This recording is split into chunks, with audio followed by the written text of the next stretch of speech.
Today's daf we're going to be learning is Nazir, daf Yud Chet. We're going to start quick what we were up to. Rav Ashi had asked in the previous daf, if we have a Nazir, shu bebeit hakvarot, we have a Nazir who takes upon Nazirut in the cemetery, which really is just an example of somebody who is impure when they take on Nazirut. It could be there in a cemetery, it could be there anywhere. And then the question is, when they finish the 7 days of impurity, do they shave the hair just like a regular person who was in Nazir and then became impure or not? Okay, does that process relate to them? It's clear they don't bring the sacrifices, but as we mentioned yesterday, in the process of the Nazir who became impure, the shaving of the hair and the sacrifices are separated by a day. One is on the 7th, one is on the 8th. They may not go hand in hand. So the question is, do they or not? We tried two sources that we had already seen before. We tried to use them to prove the answer, to get to an answer. We were unable to prove from either of those sources. We now are up to a third source, where at the end of that source, we'll go back to where we ended yesterday, and they were comparing someone who became impure as when they were a Nazir and they became impure to a dead person to someone who was a Nazir and had leprosy. So in the middle of this comparison, they're going back and forth. They say, but wait. And the whole question is, do you count the days of leprosy as part of your Nazirut days? Or does it cause everything to stop, be paused, and restart at the end? It's clear you don't restart your days, because the Torah only said that about impure days. But the question is, do you count those days as days of Nazirut or not? So which the Gemara had said, I'm reading now 5 lines from the bottom. Now all of a sudden they bring in our case. A Nazir who became a Nazir in the cemetery, whose hair can be shaved. Now we're going to have to explain what that means. Sounds like their hair is shaved at the end of 7 days. And yet, and only right? And it doesn't count. Now when you're a leper, you don't shave your hair. We'll talk about this in a minute. You do shave your hair at the end of the 7 days, but not for the purposes of a Nazir. So, wouldn't you say all the more so then the days can't count as Nazirut days, since you're not shaving the hair growth in those days is not shaved for the purpose of Nazir. So then if you're not shaving your hair for the purposes of Nazir, probably you wouldn't count those days as Nazir days. To which the Gemara wants to assume, going back to the first line, Nazir b'kever, whose hair gets shaved, my lav tiglachat tuma, do we not mean when do you shave the hair? Must be. Just like we're talking about the shaving the hair of the leper at the end of 7 days, which is not done for the purpose of Nazir. Here you have a person who shaves his hair at the end of the 7-day purification process. So that would prove you do shave your hair. To which the Gemara says, lo tiglachat tahara. It could be what they mean to say is the hair he's growing now during the days of the impure days. Again, remember, I started on Sunday. I was in the cemetery. I said, I'm going to be a Nazir. I walk out of the cemetery. I start counting my 7 days on day 6, right? So those 7 days, my hair is growing. And for what purpose is it growing? What am I going to do with it in the end? Well, when I finish those 7 days and I finish counting my 30 days of being a Nazir, then I'm going to shave that hair for the purposes of Nazir, which is different than if on Sunday I became a Nazir. On Tuesday, I became a leper. I got leprosy. At the end of the next 7 days, I shave my hair for the purposes of leprosy. Any hair I grew then is not going to be for the purposes of Nazir because I'm shaving it before I continue to count my count. So if the days where my hair is growing for the purposes of a Nazir, and meaning I'll shave it at the end, the hair growth from now will be shaved for the purposes of being, for the purposes of being a Nazir. I think I said the opposite. For the purpose of being a Nazir, it will be shaved. Therefore, what? And it doesn't count though those days as days of my 30 days of Nazirut, right? I don't start counting if I was in the cemetery on Sunday. I don't start counting my Nazirut those next 7 days until I get out of my status. That everybody knows. So if those days which my hair growth is going toward the end of my process of Nazirut, and yet I don't count them as Nazir days, all the more so when I'm a leper and the hair growth is going to be shaved off for the purposes of leprosy and not for the purposes of Nazir, all the more so we're not going to count those days as Nazir days. And now the Gemara is going to try to prove that answer. Now, once I say tiglachat tahara, this doesn't, well, maybe it doesn't, it if I say it really is tiglachat tahara, then I wouldn't be shaving at the end of the 7 days. On the other hand, if I say the other option, tiglachat tum'ah, it means I'm shaving the days because I'm a Nazir. Remember, if I'm just impure to a dead body, I don't shave my hair. So if you shave your hair at the end of those 7 days, it would also be for the purposes of Nazir. So we basically suggest these two possibilities, but now the Gemara is going to say it's more likely it's tiglachat tahara, which would then, again, either mean there's no real answer because it's not relating to our topic, or maybe it means you only shave them at the very end, which means you don't shave now. But either which way, we're going to try to prove this reading and then say you can't really prove it, in which case we're going to be left with both possibilities. Yes, you do shave your hair, no, you don't, and then we don't really know the answer. So here's the reason why they think it's talking about the shaving at the end of the 30 days and not the end of the 7.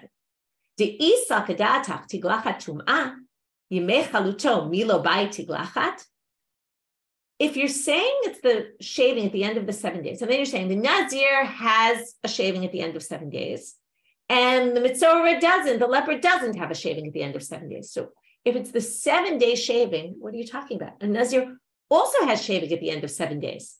And then they both had shaving at the end of 7 days, and then the Breita doesn't make any sense because the Breita was saying this one doesn't shave and this one does shave. But if the Nazir shaves at the end of 7 days after he becomes pure from the dead, and the leper shaves at the end of 7 days after becoming pure from leprosy, well, then it should be they both shave. To which the Gemara, and therefore it must be it's the 30-day shaving, because there is no, right? It's the shaving at the end of Nazirut, which this leper won't have, because this leper shaves his hair before and won't have this hair being for the end. To which the Gemara says, lo, you can also read it that they're both 7 days, they both shave at 7 days, but one you could say does have a shaving, one doesn't have a shaving, because what's the shaving that we're referring to? And it's kind of the way I explained it before, so I think you probably knew this already, which is lo tiglachat nizirut katani. What they're saying is the leper, of course, shaves his head at the end of 7 days. But what are we talking about? The leper doesn't shave his hair for the purposes of nizirut. Whereas again, the Nazir, whether you say it's 7 days or whether you say it's at the end of 30 days, again, 7 days would be at the end of the purification from the dead body. The 30 days would be at the end of the Nazirut time period. Either which way, there's no such thing as shaving your hair for impurity to the dead. So either which way, it's shaving his hair because he's a Nazir. It's a Nazir shaving of the head rather than a leprosy shaving of the head. So when the Breita compares the two, it could be comparing day 7 to day 7 and saying this one has and this one doesn't, because this one has shaving for a Nazir and this one has shaving that's not related to a Nazir at all. So we're left with this source is very unclear because it could be talking about that you shave at the end of 7 days, but it also could be talking about the shaving at the very end, meaning you don't shave at 7 days. So we don't really know. But we finally get to a fourth source, a new source we haven't seen yet. Tashma. Vitime rosh nizro, and here we're going to have it explicitly in the Breita. It's an interesting structure in terms of methodologically. Often the Gemara does this where they quote source after source after source and say, oh, inconclusive, inconclusive, inconclusive. And then they finally bring one that's very clear. And you think, why did they just bring this in the first place? It would have answered our question very easily. There's a bunch of possibilities. Either it's, I'm going to raise two, maybe there's more. Either it's because they want to show you how these sources could be read in different ways. And they want to show you, don't think it's clear cut from all these other sources. It's not, but then they finally show you one that is. Or because Breitot in general were passed over orally. These are things that didn't make it into any book. And therefore people knew them. They were less familiar. Not everybody knew them all. And it could be, first they brought this one, and we're kind of getting an accounting of what happened in the Beit Midrash. Oh, they brought this one. Oh, they brought that one. Oh, they brought that one. And eventually somebody said, oh, I know a Breita where it says it explicitly and quoted it. It's another possible explanation. In any case, let's read. It says in the Torah, V'timei rosh nizro, which basically, let's read the whole pasuk. Okay, Psukim are important. I also brought them on the study guide. Okay, recommended to use the study guide today. I'm not going to use it with share screen, but you can follow inside. So in Bamidbar, chapter 6, which is our chapter about the Nazir, there's a few psukim. I'm going to read them all, and we're going to go back to them later today. So pay close attention, and we're going to notice the order of the psukim. Pasuk Tet starts off, here we have a Nazir who all of a sudden, a dead, someone dies right there. He becomes impure. Vitime rosh nizro. Okay, here's our pasuk. And his head becomes tameh from Nazirut, right? Which seems to be a Nazir who became tameh and not our case, right? Where you were in the cemetery when you became a Nazir. Vigilach rosho b'yom tarato b'yom shvi yigachenu. And then he shaves his head on the day it becomes pure, 7 days later. On the seventh day, he shaves his head. We saw this yesterday. Then what happens? I'm just going to read all these psukim. We already got the one we need, but I'll keep reading them while we're here. Ubayom Shmini, the next day, what does he do? Yavish Shnei Torim Shnei Bnei Yonai, he brings 2 bird offerings. Ela Kohen Petachol Moed, these are 2 out of the 3. We haven't heard about the third one yet, so note the order of the psukim. He goes to the opening of the entrance of Ohel Moed. Asa Kohen, the Kohen now does Echad leChatap, Echad leOlah. One becomes a sin offering, one becomes a burnt offering. V'chiper alav me'asher chatal lenefesh, and these sacrifices atoned for him. V'kidash et rosho bayomahu. Later, we're going to understand Kidash et Rosho Bayomahu. This is more for the next sugya. And then it sounds like he starts counting again. He basically, after the sacrifices, but which ones? 2 of them, right? The Ola and the Chatat. Then he starts the count again because he's sanctified his head, meaning now he grows his hair to be a Nazir again. Bayomahu, this is totally unnecessary words. On that day, we're going to darshan these words a bunch of different ways. Okay, why does it say on this day? We're already on this day. We're in the 8th day. It says you start counting on day number 8. And then another seemingly unnecessary verse because this says, and then he's now, it sounds also, he starts his count now. Okay, he makes himself a Nazir to God the days of his Nazirut. And then it says, and then he brings the Korban Hashem. So notice in between, it sounds like he starts counting after the Chatat. That seems like the simple reading. And then it basically tells you, and by the way, when you start your count, you're starting from the beginning. Whatever happened before doesn't count. So now they're going to say the following. Timei Rosh Nizro, as I said in the beginning, this sounds like Tahor Shenitma Katuv Megaber. Sounds like only this whole process that we just described is for someone who is pure, who became impure. In other words, he was a Nazir already and then became impure as opposed to our case. Right, so that's the person who needs the whole process that we just described.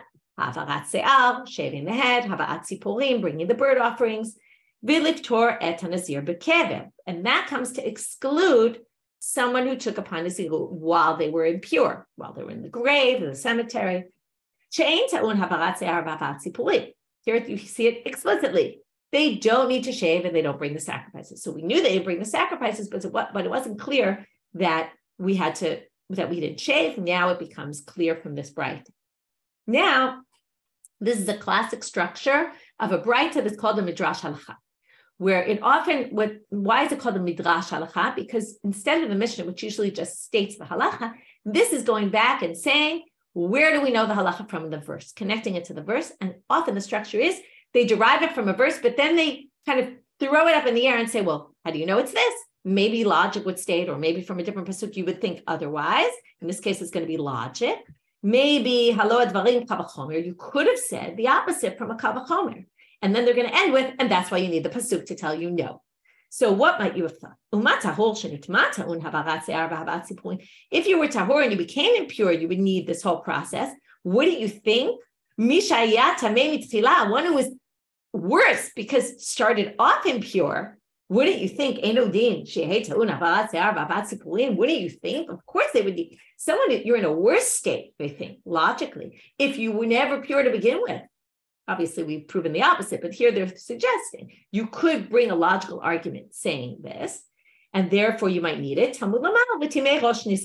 It's only someone who causes their head to become impure. What's your head? Your head is your Nazirut, right? You were growing your hair as a Nazir, and then it became impure. So only if you made it impure would you be obligated. And therefore, so again,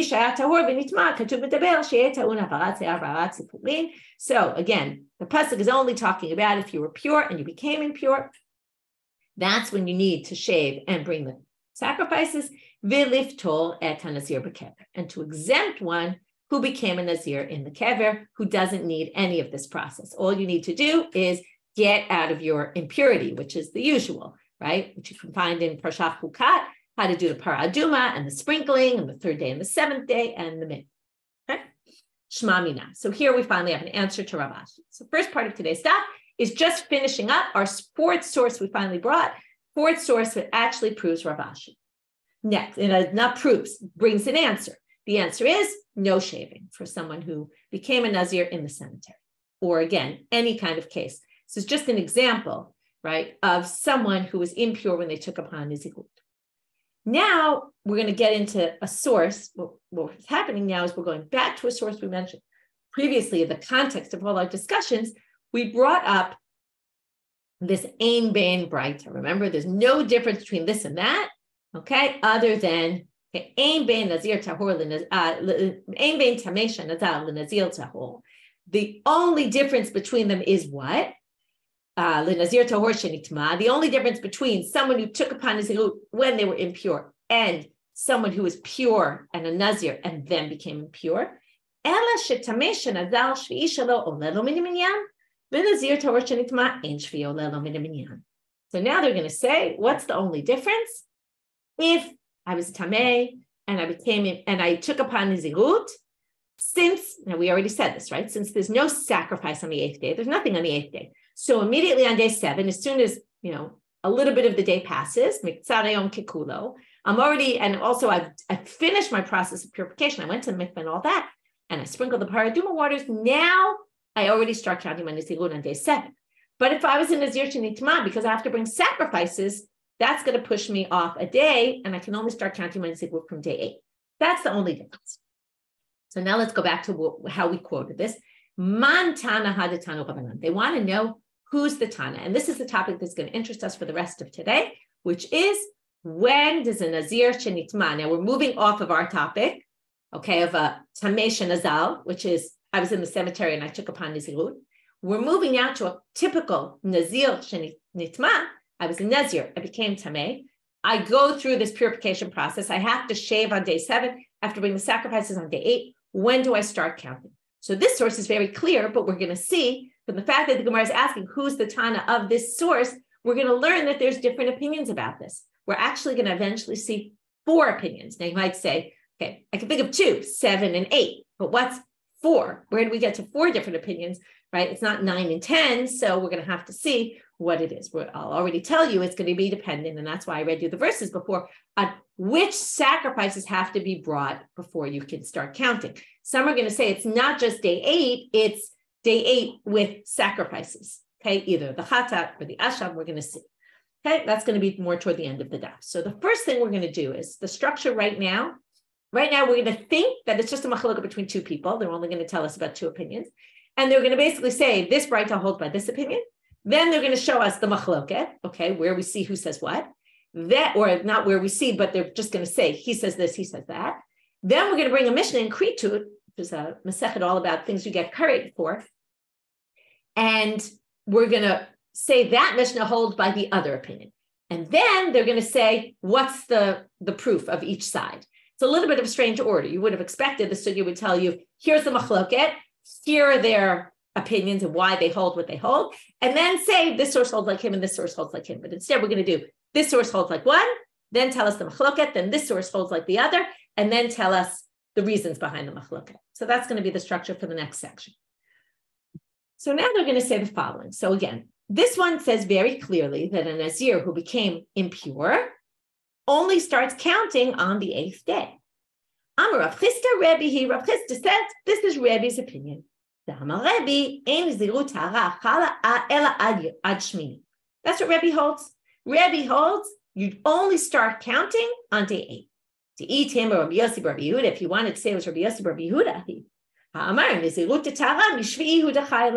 if you would have said it was Rabbi Yossi Rabbi Yehuda, he says, and here we start already hearing his opinion, that it starts already on day 7. Even before the korbanot come into play, you already start counting your nazirut. As soon as you finish, just like we saw the Nazir, if you took upon nazirut in the cemetery, he thinks you'd also start counting on day 7 nazirut of a regular nazirut.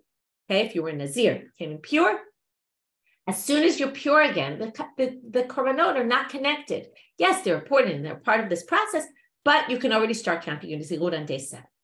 So now they want to know, my Rebbe, my Rabbi Yossi, Rabbi Yehuda, where do we see these opinions? And right now they were just quoting them, like paraphrasing them. So now they want to show us the source where they appear. Then, as I told you, we're going to now go to another source in Kritut and connect it to Rabbi Yossi, Rabbi Yehuda. And only after that are we going to get their drashot and where they get it from the psukim. Ditan. So right now we're just kind of showing a little bit about how they get it, but not really delving into it. V'kidashet rosho bayomahu. Remember that pasuk? That came after you bring the korban chatat and olah on day 8, It then said, Kidash et Rosho bayom hahu, which sounds like you start counting the days. So what's bayom hahu? What does Rabbi say? Bayom haba'at korbonotav divrei Rabbi. Rabbi says it's the day you brought your sacrifices. Okay, very clear. Rabbi Yosef, Rabbi Yehuda omer, bayom tiglachato. Rabbi Yosef, Rabbi Yehuda says, what are you talking about? Pasuk Tet was talking about the day you shave. Pasuk Yud and Yud Aleph was talking about the sacrifices. Pasuk Yud Aleph ends with, and then he starts counting again. So he says that refers back to Psukim, to the day of the shaving. Why he does that, we're going to see later. V'haditnan, here comes now our Mishnah creature, which we're going to connect to Rabbi Yosef, Rabbi Yehuda, but it's going to be a little bit of a more complicated connection. The first one that Rav Chisda says, oh, this is Rabbi, that was clearly, obviously Rabbi. It said 8th day, and Rabbi says 8th day. Rabbi Yosef, Rabbi Yehuda says 7th day. Here's a bit of a complicated source, but we're going to prove, Rav Chisda again is going to prove, this is clearly Rabbi Yosef, Rabbi Yehuda. How so? V'haditnan, let's read the Mishnah. Nazir shenitma tum'ot harbe. We have a case of a Nazir who became Tamei multiple times. Now, to become Tamei multiple times, it can't be, let's say I'm on day 3 of, okay, I took upon to be a Nazir on Sunday. On Tuesday, I became impure. And then on Wednesday, I went to another funeral or something, okay? That's not tum'ot harbe. You're still within your days of impurity. That wouldn't be.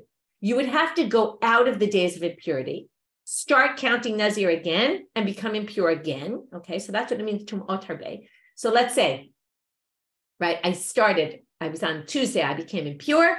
I counted my 7 days. I finished. Now, again, it's going to be, when do I start again? Do I start on day 7 or do I start on day 8? So we're going to have to see that this must be talking about, I started counting already on day 7. And then on day 7, later in the day, I became impure once I started counting again. So now, why is this going to be the case? Because Eino mevi ela korban echad. In other words, this Mishnah describes a situation where I could become impure multiple times, okay? But I would only bring one set of sacrifices. So now, you have to realize the following. If, let's say, I became impure to a dead body, I waited my 7 days, and then I got to my 8th day, I'm obligated to bring a korban. I didn't bring it yet, but I became impure.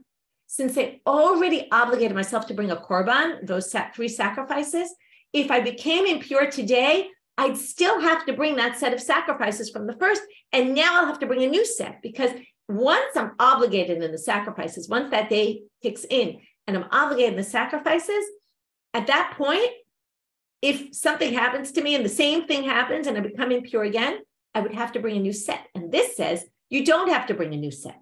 So the only way to make this work is to say Rabbi Yosef, Rabbi Yehuda. Why? Because, again, maybe you figured this out. If not, we'll explain it right now. This is Amar Rav Chisda, Rabbi Yosef, Rabbi Yehuda. Ta'amal nizirut tahara mishiv'a chayla. And then it's basically, since it starts on day 7, where you haven't yet been obligated in the sacrifice, that's how you could have a situation where you became impure multiple times. How would you find this? Each time you keep becoming impure on the 7th day, after you've already done the purification, right? You've sprinkled the water, you've gone to the mikvah, then you become impure. You didn't yet get obligated in the sacrifices because day 8 hasn't come in yet, but you did start counting nizirut, so it's considered another tuma, right? Since it's not yet a time you could have brought a korban, even though it's multiple times you became tamei, you broke your nizirut a bunch of times, because each time on the 7th day, when you already started counting your nizirut, you became impure, but you're eino chayav el korban echad. You'd still only be chayav one sacrifice. But if you say it's Rebbe, it can't work. Why? Either you became impure on the 7th day, and every time you became impure on day 7, that's as if you got impure on the 3rd day, or the 4th day, or the 5th day. You didn't break any more niziruyot. That's one tumah. That's not what it says in the Mishnah. The Mishnah says tum'ot harbe, multiple times you became impure. This is not multiple times. It's true, technically it's multiple times, but that's not called multiple tum'ot. That's one long tum'ah. And if it's that the 8th day, where you already started counting your nizirut according to Rabbi, so then you would break your nizirut by becoming impure on the 8th day. But and again that happened. Let's say it happened twice. You're already obligated to bring a korban, which means you'd have to bring many sacrifices. So that can't be. So therefore, Rav Chisda is convinced that this Mishnah is Rabbi Yosef, Rabbi Yehuda. So far what we've done again in this section, after we answer Rav Ashi's question, we brought one source, the one we mentioned previously about the differences in the counting between those two sets between the Nazir Shenitma and Tam Ish and Nazal. And we said that's Rebbe. And then we brought this Mishnah and Kri to it. And so that's Rabbi Yossi, Rabbi Yehuda. All that Rav Chisda tells us.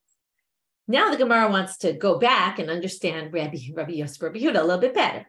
So my time into Rebbe. So what's the reason for Rebbe? Why does he say that it's day 8?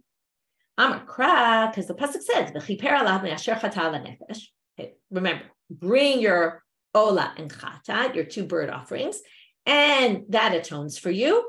V'hadar v'kidash et rosho, and then immediately after it says, and then you start counting. So that must mean on that day. Rabbi Yossi, Rabbi Yehuda says, no, im kain lemar kra v'kidash et rosho. It should have just said v'kidash et rosho and ended the verse there. But there's these extra words, bayomahu. Turning now to Amubet, bayomahu lamali. What do you need the words bayomahu to tell you then? Those are totally unnecessary. If you want to say the pasuk is describing the order of events, you bring the chatat and the ola, and then you start counting. Period. Why'd you say on that day? Comes Rabbi Yossi, Rabbi Yehuda to say, and this is a classic method of drasha. If there's words that are unnecessary in the pasuk and they're not coming to teach you what the obvious is, because why would words be coming to teach you something that's obvious? It must be teaching you something else. Called an ime no inyan. If you can't learn it from here, then I wouldn't say it like this too extreme, but you sort of randomly put it onto something else.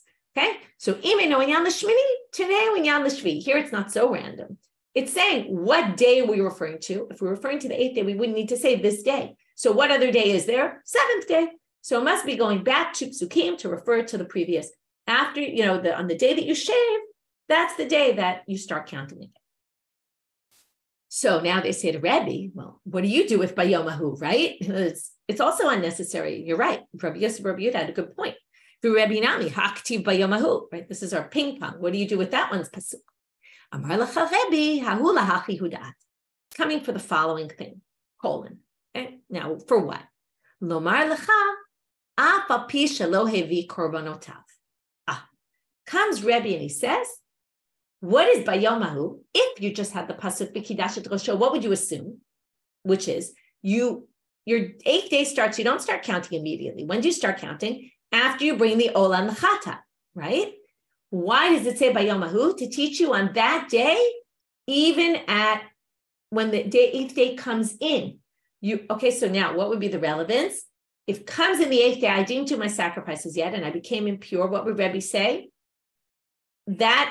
So number one, I'm already in Nazir Shenitma because I already started counting already from when the day started.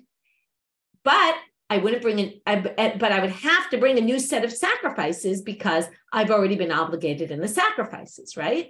So basically, Rebbe's saying it's not 8th day after you bring the sacrifices or after you bring the chatat and the ola. It's 8th day period. Doesn't matter if you brought your sacrifices or not. If I haven't brought my sacrifices and I became impure, it wouldn't be connected with the previous impurity. It would be a new impurity because I already start my nizirut immediately that day. Okay, now he doesn't say night or day. Halachic day starts at night. When do you bring sacrifices? We never bring sacrifices at night. There's no such thing as sacrifices done at night. If you think about the Korban Pesach, they sacrifice it during the day. You just eat it at night. There is no sacrifice done at night. The Beit HaMikdash, it's like, I always joke about, right? My kitchen's closed. You can't come into my kitchen at a certain point. We're done. Don't start making food at 10 o'clock at night, right? Likewise, the Beit HaMikdash is right, closed. You don't do sacrifice. It's not fully closed. There are things that go on at night, but you don't bring sacrifices. So now it's a little bit tricky. What does Rebbe mean? Does he mean at night or does he mean in the morning? Okay, so now we're going to see Rav Chisda. So now we're going to say the following. They ask Rav Chisda now, if Rebbe, and right now they think that Rebbe means you can start counting already the night of the 8th, when you're actually not yet obligated in sacrifices, because sacrifices only come in the morning of the 8th and not the night of the 8th, right? The night of the 8th is the night before. So they ask about Rav Chisda.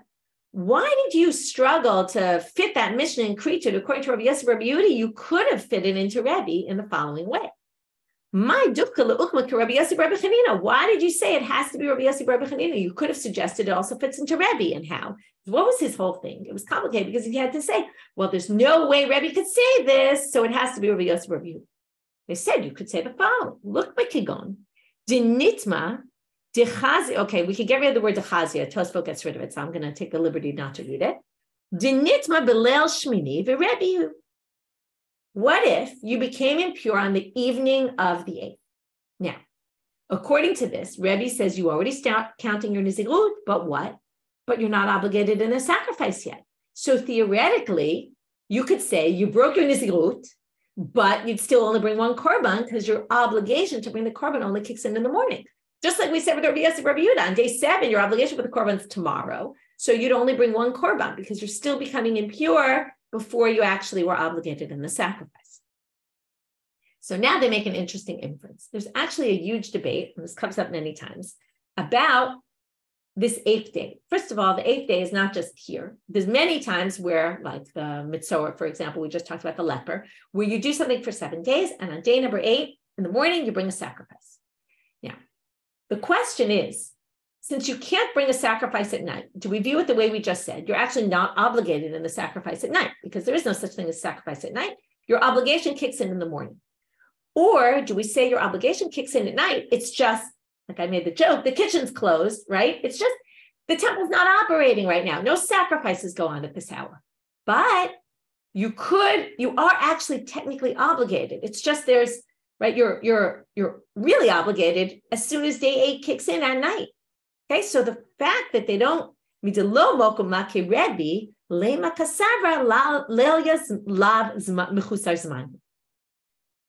fact that Rav Chisda didn't suggest this suggestion according to Rebbe, which he could have and said, right, or theoretically we think he could have, it must be because he holds Laila is not mechusar zman. Okay, this is a weird language of wording. What does it mean? The night is not missing time. What does that mean? If it's missing time, it means you're not yet obligated.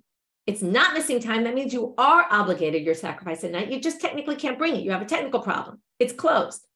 But your obligation kicks in at night. So that's why, because again, if he says your obligation kicks in the second the night starts, even though you can't technically bring your sacrifice, then you start counting your nizirut right then, well then again, if you became impure, you would obviously have to bring another set of sacrifices for each impurity. And that's why Rav Chisda doesn't explain it to Rebbe, because it must be that Rebbe or Rav Chisda holds that Laila is not mechusar zman. Okay, again, that means in simpler terms, because that phrase is hard to get around because it's a double negative, it's like a negative thing. It's worded in the negative, but what it really means is you're already obligated your sacrifice at night. It's not missing time. It's not time that causes it. It's just technical that's causing it. So now, Rav Ava says, no, you're wrong. And he says something very smart in my mind. He says, you can't infer anything about whether the obligation kicks in at night or not, because he says the following. Rebbe's whole theory is what? It says you bring the sacrifices, and then it says you start counting your nizirut on that day. On that day connects with the sacrifices, which means on that day could mean day, it could be night. But it all depends on what you hold about the sacrifices. If you're obligated sacrifice, I'm going to tell it outside and then we'll read it inside. If you're obligated sacrifice starting from the morning, then you start counting your nizirut in the morning. And if you're obligated sacrifices from the night, then you start counting at night. And it's just, again, technically you can't bring them, but you are already obligated.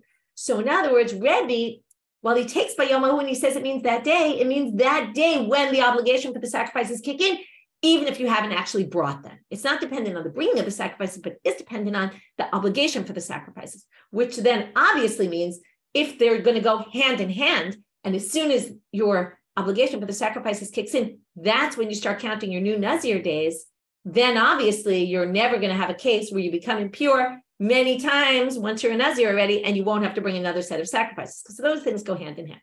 But it doesn't teach you, does it start at night or does it start in the day? We now have two options according to Rebbe. It could either start in the day or it could start at night. We don't know. Either exactly right first thing in the morning, or maybe as soon as the day, the halachic day starts at night. So let's read that inside. Those are each dependent on each other. If you say it's mechusar zman, meaning it's missing time, meaning you can't bring the sacrifice at night. Then emat michzeh lekorban. When can you bring the sacrifice? Litzafra, in the morning. And therefore, nizirut ani lo chayla ad safra. Then the nizirut also you're not going to start counting till the morning. And if you're going to say you can bring them at night, then your nizirut is also going to start at night.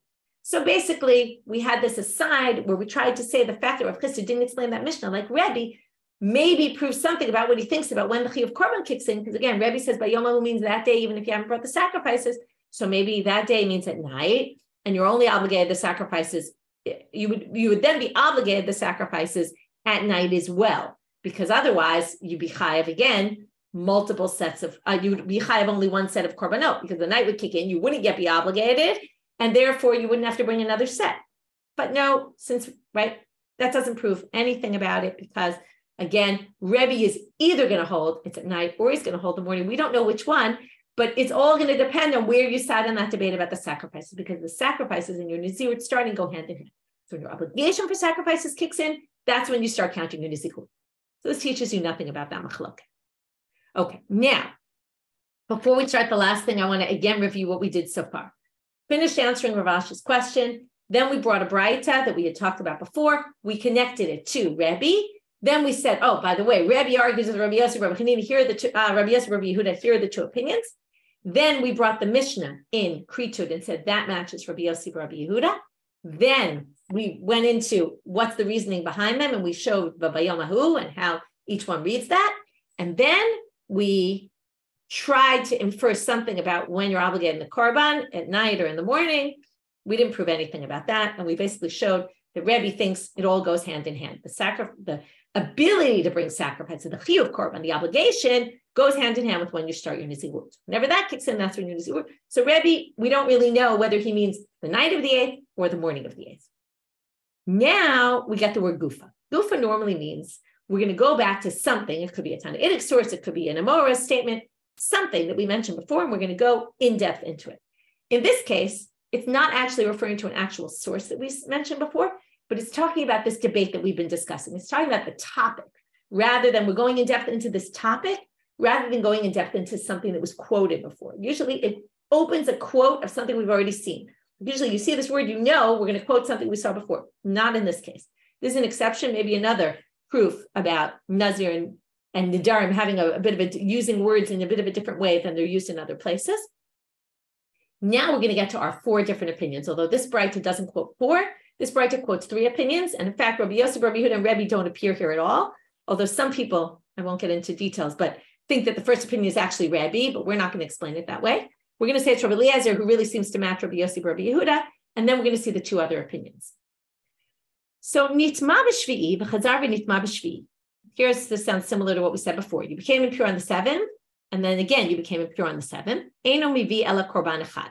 This sounds kind of like Rabbi Yossi, Rabbi Yehuda, because he was saying, right, you would only bring one set, even though it's multiple, but it doesn't say anything about multiple, and that's why some people could read this even according to Rebbe, but I'm not going to go there right now. Nitma b'shmini v'chazar v'nitma b'shmini, maybe korban kol echad ve'echad. You become impure on the 8th, and then again on the 8th, you bring a sacrifice for each one, because again, you already were obligated in the sacrifice, and therefore you have to bring that one and a new one when you're done with your purification process, the second one. And you start counting immediately. Now, if we read this as Rebbe, you would say you start counting on day 8. But because this is Rabbi Eliezer, you would have to start counting on day 7. Okay, that's an aside. I don't want to confuse you. If you don't get this, don't worry, just move on. But Rabbi Eliezer, we saw in our Mishnah. What did Rabbi Eliezer say in the Mishnah? Do you remember? Yamim Arishanim Yiplu, you need plural Yamim in order to start counting, in order to have this whole process of the korban. So you would have to have 2 days for it to happen, 7 and 8. So if you become impure on the 8th, then you would actually go back to, you would have to do this korbanot because 2 days have passed, the 7th and the 8th. If you don't get that, it's fine, but he would have to say 7 because if he said 8, you wouldn't have 2 days. You would need 2 days always to be able to go back to the beginning. And that's an aside. Anyway, this sounds like Rabbi Yossi, Rabbi Yehuda, if we understand it as matchil monem miyad, you start on the 7th day counting, then it would be. But that doesn't interest us right now. Right now, we really want to get to the other 2 opinions.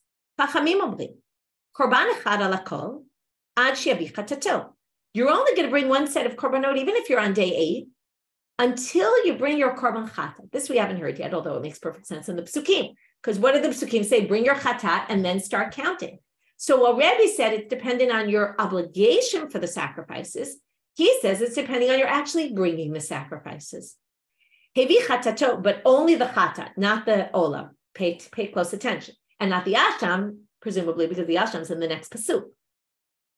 Hevi chatato v'nitma, ve'hevi chatato v'nitma, but if you did bring your chatat and nothing else, and you became impure, and then you brought another chatat and you became impure, right? Mevi korban al kol echad ve'echad. If this continuously happens to you, right, happens a number of times, each time you're going to have to bring a whole new set of korbanot, right? Because then you already started counting your nizirut again. Hevi chatato v'lo hevi ashama moneh. But it's only the chatat, not the asham. If you didn't bring the guilt offering, you still start counting because it all goes by the chatat. In a minute, we're going to see where he gets this from the psukim. Third opinion, which is really altogether, we're now at opinion 4. Rabbi Yishma ben Asher, Rabbi Yochanan ve'Brok Omer, Kashem shechatato ikavto, ken ashama ma'akbo. If you, just like you don't start counting unless you've done the chatat, you also don't start counting unless you brought your guilt offering. Note that nobody requires the olah, but they all require the chatat, these two, and the second one requires even the asham also. So Bishlama le Rabbi Eliezer. Rabbi Eliezer makes the most sense. Why? Tamar Krav v'kidash et chosho b'yomahu alfa pisha lo evi korbonotav. Rabbi Eliezer didn't connect this at all to sacrifices, so he makes the most sense because, right? You could say, what's this bayomahu? Bayomahu is extra. Again, how do we say Rabbi Yossi, Rabbi Yehuda learns it? It must go. Knowing on the Shmini, bring it back to the Shvi'i. It's clearly saying it has to do with the day, not with the bringing them, but the sacrifices. Rabbanan, what are they going to say? Hahu does come to limit, but what does it limit? Hahu comes to say on this day, even if you didn't what? Fill in the blank, right? According to Rabbi Yossi, Rabbi Yehuda, and Rabbi Eliezer, it's even though you didn't bring your sacrifices. According to him, it's even though you didn't bring your asham, the next one. Ella Rabbi Yishmael, Hahu lamali, but Rabbi Yishmael thinks you have to bring the chatat and the asham. So what is the hahu coming to add? Amar le hahu apa pisha lo hivi olato. Remember I said nobody needs the olah. So he thinks hahu is coming to say, even if you didn't bring your korban olah. Rabbanan, why don't they say hahu is coming to exclude the olah and not, right? Why did he say the hahu is coming to exclude the asham, not the olah? Olah lo bai mi'ute, doron ba'al mahu. Now this reflects a basic machloka between them, which is going to come up in tomorrow's daf, which is they debate about the purpose of this olah, which is very interesting. According to the rabbis, the purpose of the olah is just a gift. Okay? We have the asham and the chatat have to do with sin and guilt offerings. Those are because you became impure to the dead and because you took on nizirut, like we saw maybe Rebbe Lezer Akapah. But the olah is like an extra, icing on the cake. Okay, it's a gift. Okay, that you don't need a pasuk. Obviously, it's not going to prevent you from restarting your count. Now, they don't go back, but the other opinion, which holds, right, Rabbi Eliezer, who's going to hold that, Rabbi Yishmael, who's going to hold that you need the hahu to exclude the asham, I'm getting confused. Hahu, even though you don't bring your olah, he thinks the olah is, what does it say? You bring echad l'chatat echad olah, and then it says, and that atones for your soul. He thinks the olah is part of the atonement process. It's critical. It's critical, but it's not going to prevent you from starting your count because there's a special drasha. Hahu comes to exclude that. Okay, so they have a different approach as to what the purpose of the olah offering is. That's an aside that we'll come back to tomorrow. Now they ask the following question. They say, wait, the rabbis said, olah doesn't need a miyut because it's doron ba'alma, right? Well, according to the rabbis, and what did they say, hahu, right? The rabbi said, hahu is even though you didn't bring your asham. You don't need hahu to tell you that. If you read the psukim in order, the simple reading is, you bring the chatat and the olah, fine, he excludes the olah already, that, he doesn't need to exclude it because it's just a gift. It's obvious you wouldn't need that to be part of the picture. But you bring your chatat, then it says you start your count, and then the next pasuk says you bring your asham. So you don't need bayomahu to exclude the asham. The simple reading of the psukim excludes the asham because it says you start counting after you bring your chatat. So why do you need bayomahu really? So now they bring a different drasha that says ditanya. It says they're now going to darshan that last pasuk with the asham. Behezir lashem yimein Israel. You might remember when I read this psukim, I said, these psukim seem to repeat something we already said. It seems to also say you count your nizirut now. Vehevi keves ben shnato la'asham. Ma Talmud lomar? In other words, what they're trying to say is, according to the rabbis, maybe by Yom HaHu is coming to tell you, also after the Asham, because it's not really needed for its own sake. So they say no. You can learn from the next pasuk that it's definitely not. Why? That you don't need to bring the Asham. Because it says, you start your count, and then you bring your Asham. So they say, Ma Talmud Lomar, why do you need that extra vizir Lashem Imei Nizro? In general, guilt offerings prevent you from getting atonement. So you might think here also will prevent you from starting your count, just like all other ashams prevent you from moving on. Talmud Lomar behezir behevi. That's why this pasuk repeats this issue of counting and says you count and then you bring, to make it clear that this is the order. Right? Even though you didn't bring the korban, still hizir. Still you start your nizirut again. So that's Rabbanit's proof. Now we're just going to finish this one last line.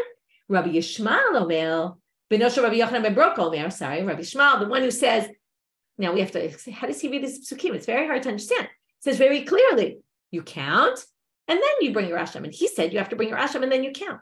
How does he read this pasuk? Bezir bevi. Ein matai hizir bizman shevi. Why does it repeat it in the next pasuk? To teach you specifically, when do you count? After you bring the, right? He reverses the order of the pasuk.